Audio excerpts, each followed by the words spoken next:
It's strong to ask for help.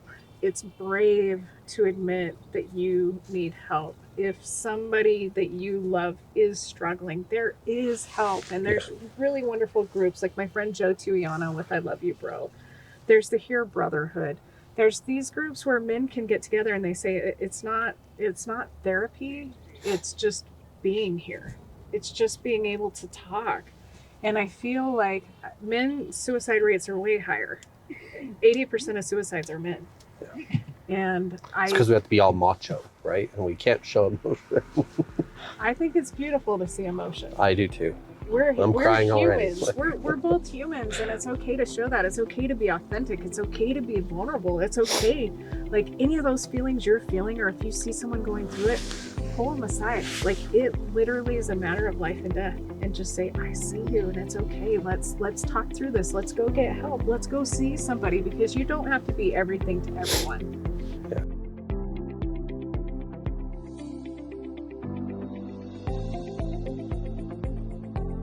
Hey guys, this is Wes Israelson with Give Us It Podcast. We're here on the course, and I've got a special person here, Brandy Vega, who's gone from making a promise to God and her daughter to changing the way and impacting the lives of people moving forward forever. So with that, I would love just a quick intro, your name, Yes. organization, and then we'll dive through a bunch of stuff. But Brandy Vega, founder of Promise2Live and Good Deed Revolution, and also the founder of Vega Media Studios. I've been doing video production and media for 30 years. But yeah, everything kind of shifted, and my passion's now mental health. yeah. Guys, I can't wait for you to listen to this episode because it's going to be amazing. But I want to dive back through like growing up. I know childhood for children today can be rough or amazing depending on how it looks with social media, who influences who, but you had a rough childhood moving from place to place, starting in Arizona and moving Yeah. all over. What was that like? Yeah, my childhood was pretty darn rocky, and I don't say anything to make my parents feel bad. They did the best they could with what they had, right? Like Yeah. our parents did the best, but born in Arizona, moved all over. I went to probably 30 plus schools before ever graduating. I went to 4 high schools. We just bounced around a lot. My parents' relationship was on and off, and my dad was in construction, and so we just bounced around, and that was hard on kids, really hard. The girls always hated me, and the boys always liked me, and I'd come and be the new kid, and it was just tough. That's crazy. Yeah. I mean, even thinking about it today, I'm sheltered. I grew up in Utah, lived in maybe three houses total, right? And I don't know, 3 schools. Wow. So it's a little different thing that way. We lived in a 30-foot travel trailer for a year and a half. Wow. And that was embarrassing. It was humbling. You couldn't have people over because we were in a trailer park in a 30-foot travel trailer, living as a family of 4 for a year and a half. I slept on the couch every night in a sleeping bag. My sister folded down the table, and life wasn't easy. It was not easy at all. And just since we're on this subject and we're going to talk about youth and prevention, like what would you tell even a mother or father that's living in that type of scenario or situation? There were some really dark days. There were some really hard times. I actually attempted suicide at 12 years old, so I was always passionate about, what to look for and things. But I had a saying. I got to write a book a few years back, and one of the things that came to me throughout this process was life is what happens. Opportunity, like life is given, opportunity is taken. And that's just how I look at things. None of us get to determine where we're born, to whom we're born, but every single one of us gets to choose what opportunities we take. How do we deal with the hand we're dealt? I love that, because so you're saying that life is given. I think Gary Vee, who I'm a big consumer of his content, but Yeah. 4 million to 1 to become a human is about what the odds really are to being born a human, which is crazy to think about. But what you're saying is we're born, and then you have the opportunity to actually take the choice to do the thing. Yeah, nobody gets to determine where they're born, what they're going to be born into. I mean, you have people born into abuse, extreme poverty, third world countries, but people have opportunity. And that's the one thing that I would tell people. If you don't like your circumstance or your situation, change it. Yeah. There's help. There's people who want to help you. There's resources. There's tools. Just because it's all you know doesn't mean it's all you deserve. Yeah. And even say that some young children today may not listen to this. Maybe it's 3 years, 4 years down the road. What would you say to them going through 30 different schools and dealing with the demographics, let alone going into the Army, which I want to talk about too, but it's like, what Yeah. would you tell someone that's struggling with just how to fit in? Life is going to be what you make of it. And some things are hard, but I love the analogy of the Chinese farmer where, if you haven't heard this story, it's a Chinese father and his son, and they're there, and their only horse runs off, and everybody's like, oh my gosh, that's terrible, that's terrible. And the wise Chinese farmer goes, maybe, maybe not. A week later, the horse comes back with a whole horde of wild horses, and everybody goes, wow, that's incredible, you're so lucky. And he's like, maybe, maybe not. And then a week later, the son's breaking in the horses, and the one bucks him off, and he breaks his leg. And everybody's like, oh, what terrible luck. This is horrible. And he goes, maybe, maybe not. A week later, the military comes by to recruit all able-bodied men, and his son couldn't go because of his leg. Wow, you're so lucky. I think that that's life. We look at things, the biggest things that broke me, the hardest things that I went through, created some of the most beautiful moments I would have never had if I hadn't been through that. So whatever it is you're dealing with, whatever it is you're going through, just know, is it good or bad? You can't tell right now. Yeah. Like some of the worst things end up being some of the best things for your life, or things that you're learning, or lessons you could only learn that way. So maybe, maybe not, but no matter what it is you're going through, it can turn around and your life can be good and amazing. And I think about that. If I attempted suicide at 12. If I hadn't survived, I wouldn't have the beautiful, amazing, incredible, hard life that I have. And I'm grateful for it. And I want everyone to be able to have that opportunity. Yeah, and I think, I believe we're trained, taught, and educated by our surroundings, our parents, our family, our friends, or whatever the type of situation we were born into, right? And Yeah. if that doesn't evolve or grow or change, then there's a likelihood that people won't. So, And, one of my favorite quotes growing up was, you miss 100% of the shots you never take. yes. For me, I didn't have a lot of hope in the future. We came from a small town. Nobody went to college. A lot of people didn't even graduate. But you're able to take that. I've done a lot of things. I started my own business. I've made millions. I've helped millions. And you look at that and just go, you're not what you come from, but you can use that to build. And so, don't look at your circumstance and think that you can't overcome it, because you can. And that feeling is so amazing. And I love doing the first generation college graduates, or the first generation entrepreneurs, because if you feel it in your heart and you're destined and you're called and you believe and you want to work hard enough, you can do anything you want to do. Yeah. I really believe that. I truly agree with you. And I want to fast forward a little bit into the schools, into high school. Yeah. Like, you started doing some media, but like the newspaper or the articles or whatever Yeah. in school, because you at 10 years old saw the news and you're like, I want to do that. Yeah, I was 10 years old. I was watching the news and I just thought, man, that's such a cool job. Look at the news people, they're attractive. They get to go out and tell stories. That's cool. People think they're like celebrities. I want to do that. I want to tell stories every day and not go sit in an office. So from the time I was 10, I knew all I ever wanted to do was be a news reporter or anchor. And I started down that path, with newspaper and journalism and media and broadcast. I was doing the morning announcements. I was shooting the dance videos. Coming up, our basketball team plays. It was so fun. And I ended up joining the Army to be able to kind of tell those stories. And it was awesome, because I didn't have another way of going to college. My parents didn't have a college fund. I started working when I was 5 years old, so that I could eat. 5 years old. Yeah. I would go door to door at 5, knocking and saying, can I do yard work? Can I clean up after your dog? Can I help around the house? Because I was hungry.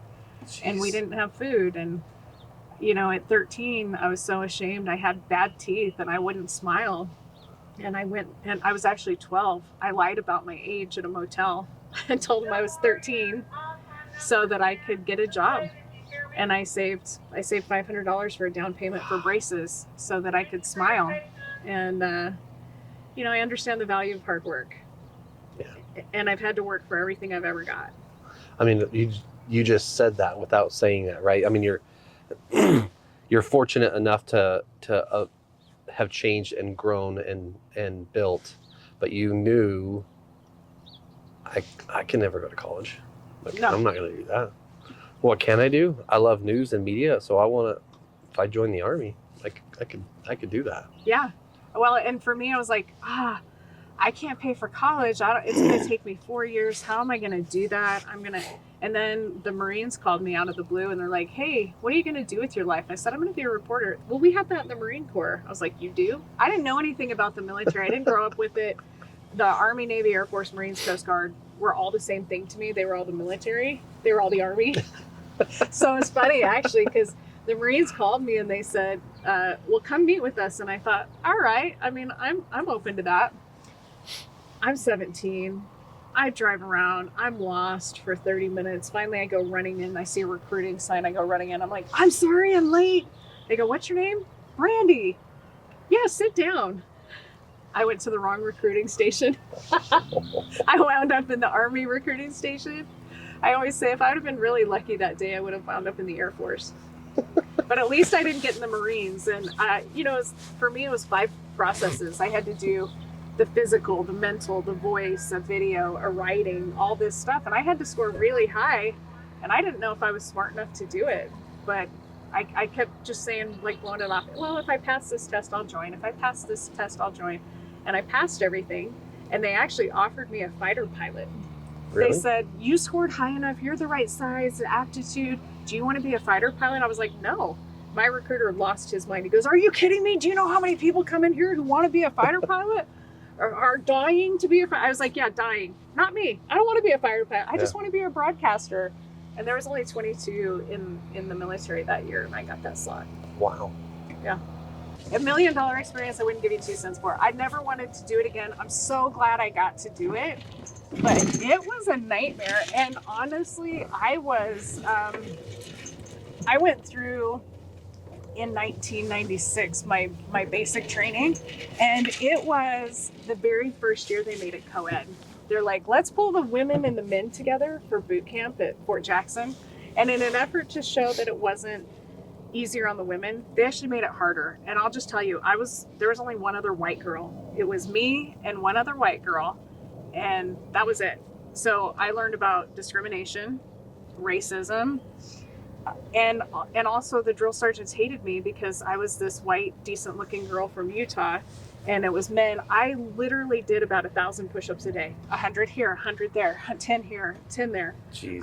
It was miserable, but where else do you get to throw live grenades and shoot like a 50 cal and do all kinds of cool stuff? But I was a little bit, and a lot of people might not remember this, but I was a little bit like Private Benjamin. I showed up. I didn't know what. I was like, I'm here for boot camp. What are we doing? Let's go. Let's have fun. And they were smoking me. And I remember I'd never hit my breaking point. I didn't know what it was. And they worked me so hard. I was sick. I got up in the night because I had a bloody nose. And I'd been bleeding for an hour straight. And I was going back to my bunk, and the drill sergeant caught me and took me downstairs and smoked me for like 2 hours. And I hit muscle failure. I had no idea what that is. But essentially, your muscles are so done and your body's so done, you're just laying there like a lump. I couldn't move. I couldn't get up. And they're like, get up. And I'm like, I can't move. And I was sitting there thinking all my friends were on senior trip because I graduated early for this crap. I was like, why on earth did I do this? Stupid. But it was awesome. And I love that I did it. I mean, the resilience and the fortitude, the amount of will you had to go through that. I mean, ignorance at first, right? Yeah. Naive. I just show up with naive optimism. I'm like, I'm here. It's going to be great. I don't know what we're doing, but sign me up. And then I'm like, but it's so fun, the lessons you learn. And then going to my advanced training was in Baltimore, Maryland. I got to work at the Defense Information School. And we learned so much so fast. Literally, if you missed half a day, you could be recycled, because we were learning. I had to learn broadcast. I had to learn print. I had to learn radio. We would write, produce. We did every single position, and they would teach it so quickly. We'd go to school from 8 to 5, and then I did homework from 6 to 10 every night, that anybody who missed even an hour or two ran the risk of having to repeat the whole program. Wow. It was terrifying. But when I got back and I started going to college, I was working full time and taking 22 credit hours, and I was like, that's it. You're like, this is easy. you guys are complaining? Like, come on, this is, yeah. The military set me up to be a very hard worker, very motivated and driven to get a lot done and be able to accomplish a lot. And since we're on that subject, what do you tell someone that's going through that hard period? Doesn't matter if it's the military, the army, even it's school, or maybe it's something going on in their life today. And that hard thing will give them this inner desire, will, power, or passion, or something that life will change after this. I was talking to my husband last night, and he reminded me of a poem about, like the tree and the branch and going through it. You can plant a tree out in the middle of the field that gets plenty of rain and plenty of light, but it's not very strong. Then you put a tree out that has to fight for light and has to fight for the water and has people around it. I think that it polishes us. The hard experiences make us stronger. It pushes us to our capacity to see what we're capable of, because sometimes we don't know that unless we're pushed to it. Mm-hmm. And it's like sometimes people want to quit 3 feet from gold. You dig and you dig and you dig, and you're exhausted and tired, but you're so close. And once you get there, just that exhilaration of knowing you did it means everything. Yeah. There's there's so many sports books or sports analogies or sports coaches, Grover, whoever you want to name, right? I mean, going through that is like, how many people have actually given up right before that 3 feet, or right at 1 foot, right before they actually struck the gold, or whatever, right? In any scenario in life. And it kind of leads into the foundation of Promise2Live, right? In some ways, because people in a way give up. They don't believe there's hope. They don't believe there's something. There's maybe not even education or teaching or people or resources or something, right? But and you feel alone, and you feel defeated, and you feel like maybe you can't go on, but you get up and you put 1 foot in front of the other, and you continue to push, and you turn to people. This, like what you're doing, this podcast is so important, because right now we live in a world that's so connected, but we're more disconnected than ever. And we just need people. We need somebody to check on you. We teach a thing called ASK, because people are so afraid to ask. And it's I love acronyms. Military, go military. ASK, acknowledge, support, keep in touch. So ask how people are doing. Ask for help. And it might be something like, hey, I know you're running a company. That must be really hard. How are things going? You'd be surprised to what actually answers that. I mean, if you're honest and authentic and you ask that question, you'd be amazed what people will tell you. And the one word I teach that changes everything is really. And they're like, no, really? Yeah. So if you ask somebody, hey, Wes, how are you? That's Tired. one thing. You're going to say that. But if I say, hey, Wes, how are you really doing? Or how are you really gives people permission that you do want to know, you do care enough to ask that. So I would challenge anybody watching, try that this week. Ask somebody how they're really doing and see what they say. And I would even challenge to say, if you watch this and you hear this, do what Brandy's saying. Think of someone that you haven't talked to in a while, message them and ask them that question. How are you really doing today? I just wanted to let you know that I was thinking about you. Well, and people are afraid, one, they don't want to insult somebody, and two, they don't know what to do or say. They're like, I'm not a clinician, I'm not trained. And so this is why I want everybody to be trained and ask. You acknowledge whatever it is. Hey, I know you're going through a divorce. How you holding up? How are you really doing? I know you lost your job. I know your parents got divorced. I know your health is bad. Your grandma died. Whatever it is, you acknowledge the issue. And then they say what they say. And then you don't have to be an expert. Support is the next one. And you just go, holy smokes, Wes, that must be really hard. I'm sorry you're going through that. You just give them a line of encouragement. I'm sorry, that must be hard. Yeah. That's it. And then the K is keep in touch. Can we go golfing again next week? Can we go grab a drink? Can we get lunch? Can I check on you? Can we go on a walk? Like giving somebody, keeping in touch with them, letting them know you care enough to check in on them later. tonight, tomorrow, next week. Yeah. So ask. You don't have to be a clinician or a doctor or an expert. You just have to care. Acknowledge, support, keep in touch. And I'm gonna play a little on that just for a minute. Yeah. I've got a daily focus. I'm 932 days straight. I haven't missed one day. Nice. It's an I am statement, a grateful list, an action list, and a prayer list. And on that prayer list, I would ask someone today, because I've got 30 people on my prayer list who are either dying from cancer, going through ALS, going through a divorce or something, and just the acknowledgement of asking to understand what they're going through, but then have the follow-up or the ability to then just care further about it, right? Yeah. And not just once, but ask in a month from now. Right. Ask them again. Yeah. Right? Yeah. I mean, again, I love quotes.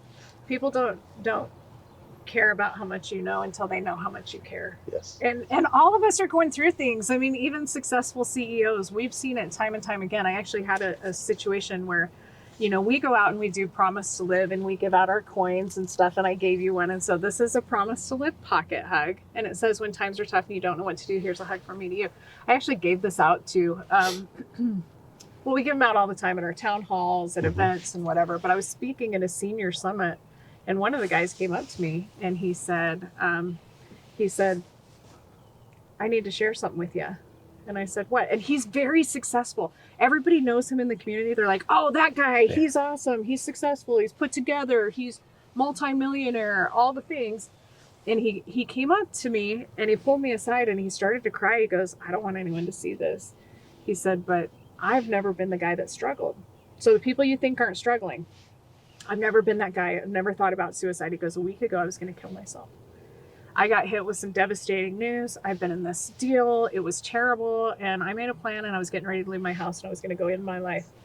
And he's like, I saw the coin on my desk and I had made a promise to reach out. He goes, I picked it up and he goes, I didn't know if I was going to stay or not. But he gave me a big hug. He goes, I'm still here. Yeah, because of that damn coin I made up. Because of the damn coin. That's what he said. Yeah. So, I'm just saying, like, if anyone's watching, don't assume people don't need to know that you care. Yeah. Don't assume. The people who look like that's how this whole thing started. I look like I have it all together. Everybody's like, Brandy's solid. She's military. She's a trained killer. She's a leader, whatever. It's hard. Let alone you were a single mother for many years, going through the hard, working multiple jobs, doing hard. This week's been really hard. This week's been hard where I've felt discouraged and wanted to quit. You deal with hard things. You deal with hard people. You deal with loss. And it's like, man, I don't feel like going on. Like, why am I doing this work? And then I get a message saying, you saved me. This saved me. You're making a difference.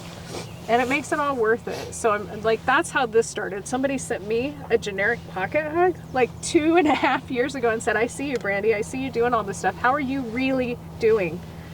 Wes, nobody had checked on me. I'd been doing this for 2-3 years. Nobody checked on me. Yeah. Because I'm solid. I'm Brandy. When she did that, it meant so much and I kept it. And then when the time came and I had a friend struggling and I was speaking at her kid's second funeral. She already lost one kid. She asked me to speak at another kid's funeral. She has one daughter left and I'm there to speak at this funeral and I'm holding on to that coin somebody sent me and I gave it to her. I said, you need to have this hug. And a week later she goes, that got me through the hardest time of my entire life. I felt like you were there. I felt like I could get up. I could do hard things. And since then, I created these because that's what entrepreneurs do. We see an issue, we fix it, we build it, we put resources. And we've given out about 110, 20,000 of these in the last little while. We're doing 1 million this year. So. How's that feel so far? I mean, you're so successful. You've made it. You're doing it. I'm amazing. Stop. No more compliments. It feels really good, but also the weight of it is very heavy. The weight is heavy. And sometimes I need people to come and help me carry it. Yeah. And this week was one of those weeks where I feel like. I'm gonna give you a hug. Thank you. What's the house, the magical house? Encanto, right? Encanto. The strong sister, like, the one that lifts the houses. That's how I feel most of the time. And then, you know, every now and then you're just like under the pressure, under the weight, and you need your community. And I love this. I actually went to the Kindness Summit with One Kind Act a Day, and they talked about community, and they said, don't think of a neighborhood, think of community, and it stands for come in unity or common unity.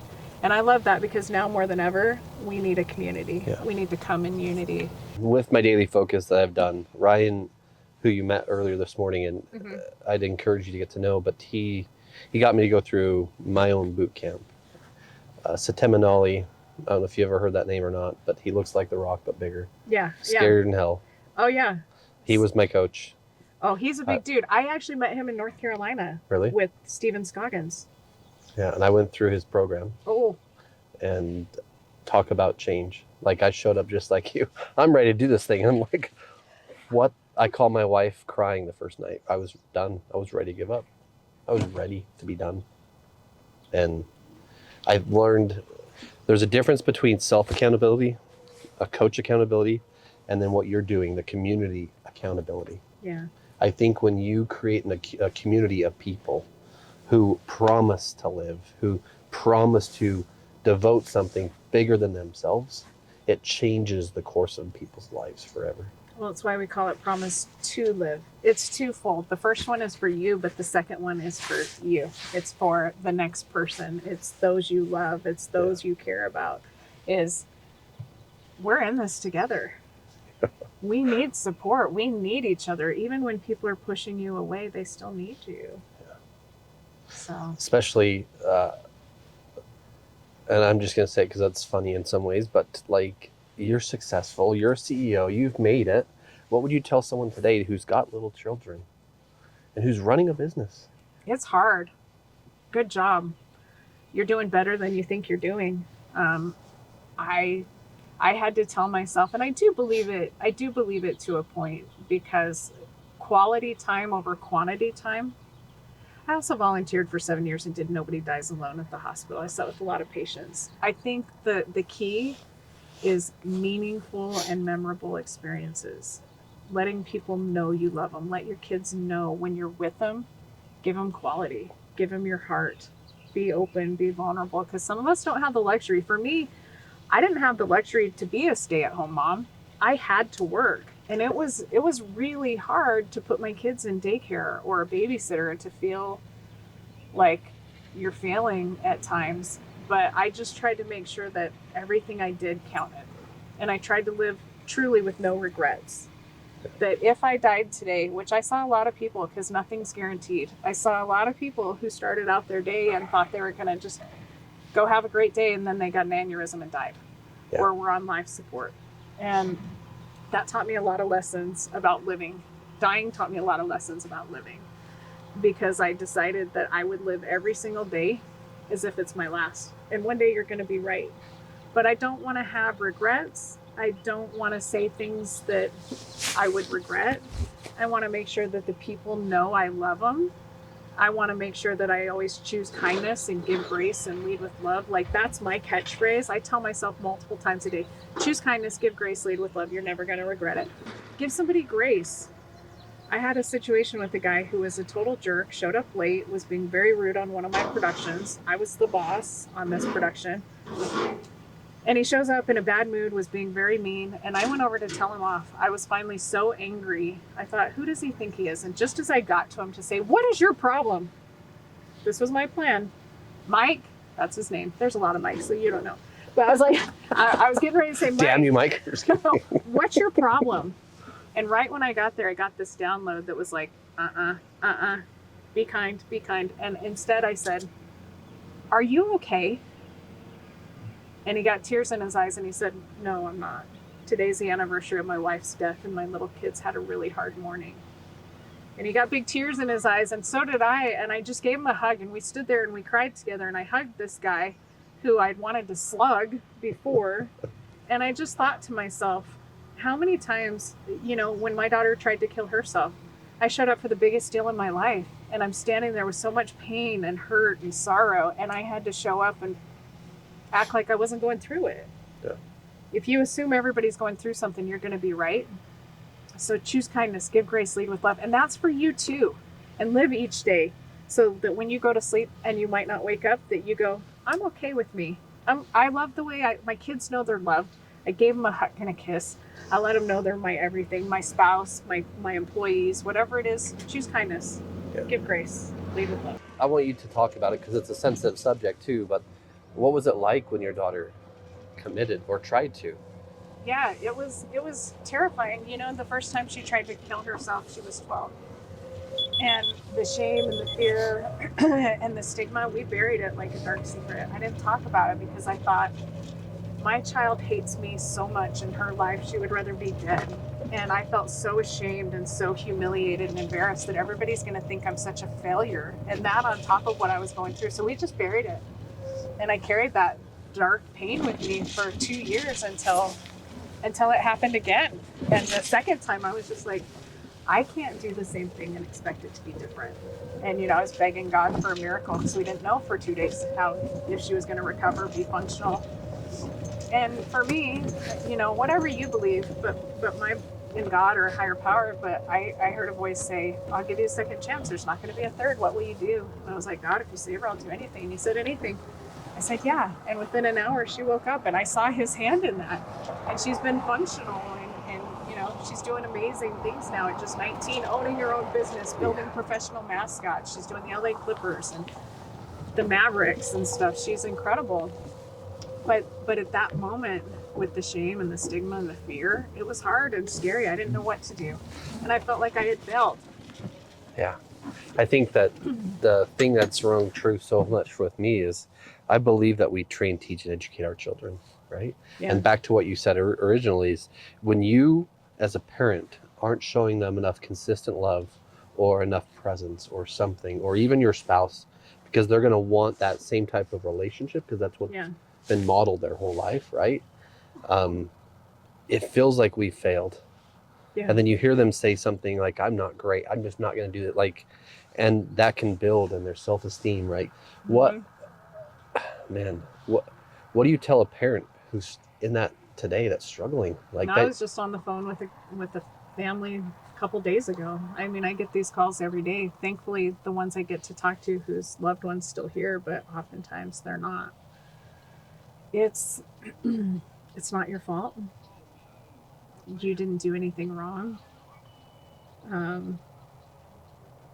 Love them. Let them know that you love them no matter what. Let them know it's safe to talk about it. Talk about your own feelings. Get them to make the promise to reach out for help, which is what we did. I mean, it started because I made the promise to God. And then I asked my child, I said, I know you don't want to live. It's obvious you've tried to end your life twice. But will you promise me that if you find yourself in that dark place again, you'll reach out to me, your dad, your friends, resources. I know you love me and I know you love your brother. I adopted a little boy through foster care and they're best friends. And Blaze, right? Blaze. Yeah. Yep. He blazes through life and he's fun. But that's what it kind of took, because sometimes we don't love ourselves enough to want to stay. Sometimes it's not enough, but we love the other person or we respect them or we want to honor our words. So the reason I get people to make a promise, step one, anybody listening, make that promise yourself. But get your loved ones to make it, because studies do show you're 60% more likely to keep a promise. That's critical. And then find the resources and have the conversation. Ask the questions point blank. Everybody, everywhere, ask the people you love, are you feeling suicidal? Honest questions get honest answers. And when I shared that on local news, I did not want to. We saved 2 lives that I know of, because the dad went and checked on his... That's just the people that were willing to say it. Yeah. The dad went and checked on his daughter and she was already attempting suicide. A son had a plan. Like, we can't look for signs. We have to ask the questions. So if it's a friend, if it's a parent, it's not just kids that are struggling. We lost a 7-year-old little boy, which I can't even fathom. And in that same week, we lost an 80-year-old grandma. My friend's 80-year-old grandmother took her life. And you look at that and it doesn't discriminate. So ask the people you love and be honest with yourself. Are you feeling that way? And if so, okay, there's help. And we have some of the help on our site, and there's other really great resources out there. So Promise2Live was started because your daughter was going through something and there wasn't help. There wasn't an outlet that allowed you to understand what can I actually do, what Right. can help her, what resources are there. And even then there was no coin. No one gave you the coin. No one gave her the, like, that started off of, like you said, an entrepreneur, this promise to God, promise to my daughter that she also made to me. I was sitting in my car and I did the most vulnerable video of my entire life. I went on my personal Facebook and I just said, I admitted it. My daughter tried to kill herself. If she lives, where do I go? What do I do? I know some of you have been through it. Please help me. That got 12,000 views overnight, hundreds of messages from people I would have never expected going through it. I didn't know where to go. I didn't know what to do. And they gave me advice. And I was in the hospital. I couldn't find the resources. Yeah. So once I got my miracle, we created them. That's part of my promise, is finding the tools, finding the resources, building the community. We're saving lives by getting people to make a promise, connecting them to trusted tools and resources, and building a community before crisis. Because connection saves. And I believe AI is a good thing for the world. I also believe it's a bad thing. Right. I believe it's going to take the connection that social media already started away to another level that we aren't prepared for. Right. And I believe that connection like this, or the personal connection, the personal relationship, that's going to be the only thing that's worth money in the future. Yeah. Because everything's going to be at a touch of a button, or at a thought, or at an ask. Yeah. But how close can you get to someone? How truly can you understand what someone's going through? And even then, do you follow back up, like you said? Like asking, really, and just genuinely checking on people and asking the question. Maybe if it's someone you love. We did this with my daughter for a while. It was like, on a scale of 1 to 10, how are you feeling today? 10 being the best, 1 being the worst. If we have metrics, again, ROI, metrics, entrepreneurs, how do we measure this? How can we fix the problem? Yeah. If we can see where they are, then we know where to meet them. You know, we know whether or not to leave them alone. We know where we are. And I know for me, you know, just being able to say, I told you, I've been very vulnerable and honest. This has been a hard week. I cried myself to sleep last night. I'm not ashamed to admit that. And my husband was like, I'm here for you. And just knowing some of these things and feeling it, because I know this stuff doesn't mean my life is a piece of cake and that I live it every day. I know these things, but I'm still human, and you're still going to have the emotions and the feelings. You just have to know where to turn and how to get through it and create your safety kit, which might be coming out and golfing. It might be going to lunch with your buddies. It might be getting your nails done. Whatever it is, like, you have to know where you find peace. Is it music? Is it friendship? And when you're struggling, to say, I'm in a little bit of a dark place right now. I need to pull out the things that bring me joy and light. And I shared that I have my daily focus, my daily thing that I do. Yesterday morning I came up, and it was like maybe 5, I would say it's 6 a.m. I usually wake up at 4:30, but I came up to my daughter's, I call my daughters my princesses, but I came up to my daughter's room, and she was sleeping, and I went over and I touched her hand, and then I felt her squeeze. So then I just started rubbing her hand for a minute, and I rubbed her head, and she didn't move. But what's crazy about it is, last night when I put her to bed, she's like, Dad, when you came in this morning, it made me feel so good. Will you just sit here and rub me? I'm like, I thought you were sleeping. And she's like, I just didn't open my eyes, but you were rubbing my hand, and you were rubbing my head. Like, made me cry a little, just because it felt good to me just to be close and touch and just be there. But it showed her something that she's like, I love, like, and I had no idea she even knew, like zero. So I love that. That's beautiful. And if anybody's carrying a burden, if you're feeling pain or hurt or anxiety, if you need to apologize to someone, if you need to have a heart to heart, because, you know, I started having these conversations with my daughter after this, and I was like, you need to tell me. She goes, but you don't open up to me. Yeah. And so I've decided that I'm going to be open and vulnerable. And, you know, again, choose kindness, give grace, lead with love. If you owe someone an apology, take it. Make it. Yeah, we had an article with Tech Buzz on our town halls. We do town halls every month with Promise2Live. You can get information online. But it was like, if you win the argument but lose the person, did you win? And I often think about this, like, if you win the argument but you lose the person, or you do damage in the process, there's really no winning. So win at life. Win at life. And that doesn't mean you always win the argument. Yeah, and there's something my goddess, my wife, and I say, and I do. I leave no doubt. Yeah. I leave no doubt in how much I love her. Yeah. I leave no doubt in how much I love my girls, or the employees, or the customers that I service, because I know that if I do that every day, even this to get to know you, like if I leave no doubt in what we're building or what we're talking about, right? If I die, I'm okay.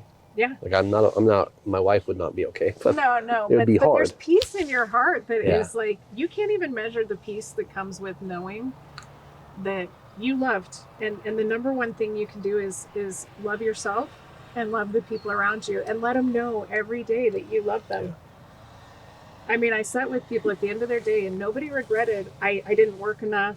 I didn't build this. Like they didn't regret that. They regretted the things they didn't do, and they regretted the relationships. And so, you know, as a CEO and as an executive, but as a human on this planet, having an experience, love, that's the most important thing we can learn here. And it's, I believe, one of the things we get to take with us. And I'm going to say this because I want you to play on it just a little bit, but yeah. My dad died in 2019. I tell you this story just because I believe it's really hard on my mom.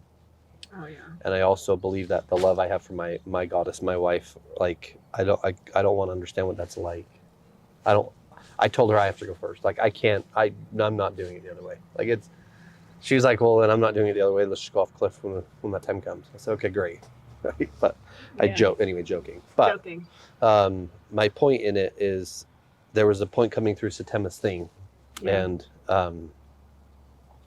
my wife came to me and she says, if you're not going to open up, if you're not going to talk to me, if you're not going to tell me, I can see you cry. I can see you feel, and I know you're hurt. But if you don't talk to me, I'm taking our girls and I'm going back to Boise. I'm going to stay with my family. Ouch. And I remember what that was like because my family is not, they are males through and through, and they do not show emotion, right? No. What do you tell someone that's at that point that isn't showing emotion and other people know and they're struggling? Like, how do you tell them? What do you tell them? That's a tough one. I actually heard a similar story last week of a lady who came home early and she heard her husband in there screaming and yelling and she thought he was fighting, and she got a little closer and he was yelling at himself, saying, get up, go to the gym, you can do this, you're not worthless, and crying. And she said she was too afraid to talk to him. You know, she just said, you good? Oh, yeah, no, I'm good. And a couple weeks later, he took his life. It's strong to ask for help. It's brave to admit that you need help. If somebody that you love is struggling, there is help. And there's really wonderful groups like my friend Joe Tuiano with I Love You Bro. There's the Here Brotherhood. There's these groups where men can get together and they say it's not therapy, it's just being here. It's just being able to talk. And I feel like men's suicide rates are way higher. 80% of suicides are men. Yeah. And it's because we have to be all macho, right? And we can't show emotion. I think it's beautiful to see emotion. I do too. We're crying humans. already. We're both humans, and it's okay to show that. It's okay to be authentic. It's okay to be vulnerable. It's okay. Like any of those feelings you're feeling, or if you see someone going through it, pull them aside. Like it literally is a matter of life and death. And just say, I see you and it's okay. Let's talk through this. Let's go get help. Let's go see somebody, because you don't have to be everything to everyone. Yeah. You don't. And the weight you're carrying, you don't have to carry all that weight alone. That's when we need community. You know, do the barn lifting or whatever. Sometimes we need that with our emotions. And I want to say that same thing. If you're a man and you just heard that and you were like, I'm not doing that. Think of your children. Think of them when they're going to go through this pain. Well, and what would you tell them? Like, and you have to consider this too. If you kill yourself, the odds of somebody you love, probably your child, go up 60 to 80%. There's a really good likelihood they're going to think they weren't enough, you didn't love them, and they end up killing themselves. I've seen 3 generations gone in 1 year. Oh my gosh. I've seen a father who took his life, and 6 months later, his 15-year-old son took his life. I'm not trying to guilt you. I'm just trying to get you to look at this at the big picture and say sometimes just fighting through the day and getting up and showing up is good enough. But being willing to get the help and say, I'm not okay. That's not a sign of weakness. That's a sign of strength. That you're so strong if you can just do that. And if you wouldn't want to lose your kid, don't take yourself out. Yeah. I promise you that there can be hope, and it can get better, and there can be resources and serving and connecting and all the things. And if you need help, call or text 988. They're available 24/7. And I remember, again, this is me, but I remember when my dad was dying from cancer, going through, I went to every treatment, and he said to me, hey, let's go get some guns. Let's go up the mountains. I said, okay, great. He's like, when we get there, I want you to take the gun and I want you to end my life.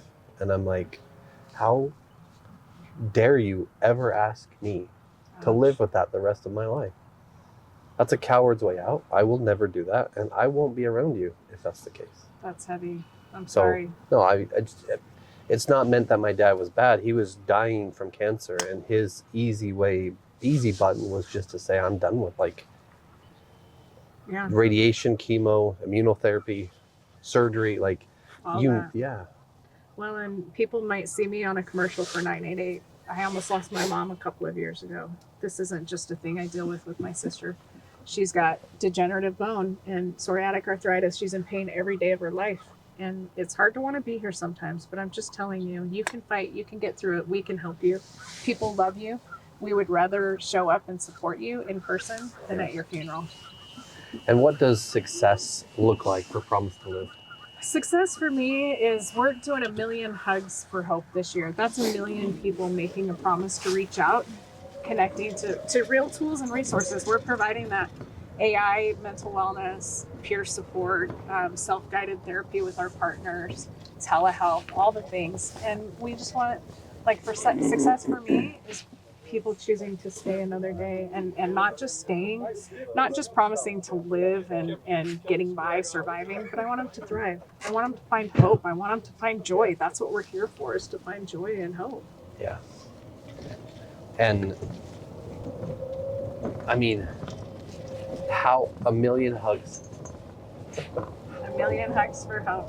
I'm proud of you. That's awesome. Well, you know why? Everyone can do it. And even one person could give out 100 hugs in a week. Yeah. And literally, I go to the drive-thru and I'm like, I get my food and then I go, can I give you a hug? And they're like, what in the world? And I hand them the coin and I was like, it's a Promise to Live pocket hug. And they get tears in their eyes. They're like, how did you know I needed this today? I'm like, because guess what? We all need to know we matter and that we're seen and loved. And it's pretty awesome. Yeah, So if everybody will do that, if you'll reach out to the people, it's pretty easy for us to do that. And imagine the difference we're making. We had one gal who worked at a fast food restaurant. Somebody called to order some food. One of my team members called, and the lady sounded down, and she's like, are you okay? And she's like, yeah, I'm fine. She goes, no, how are you really doing? She goes, I'm not doing good at all. I got diagnosed with stage 4 today. I'm really struggling. And she goes, okay, I'm coming in. And she came in and she brought the coin and she went and found this lady. She goes, I want to give you this hug and I want you to know you matter and I want you to make the promise to live. And she broke down, she started crying. She goes, I was going to kill myself tonight. She goes, I'm going to stay and fight. Just because a stranger cared enough to come and give her this hug and let her know that she's seen. So you think it doesn't matter, but you know what that does for you? It's a helper's high. There's a big reason I do this too, because it makes me feel really good about myself and my life when I can help others. Yeah, especially because you've been through that part, that scary, unknowing, those 2 days after your daughter, right? Yeah. And even still, you never sleep sound at night knowing that somebody you loved in their life. Yeah.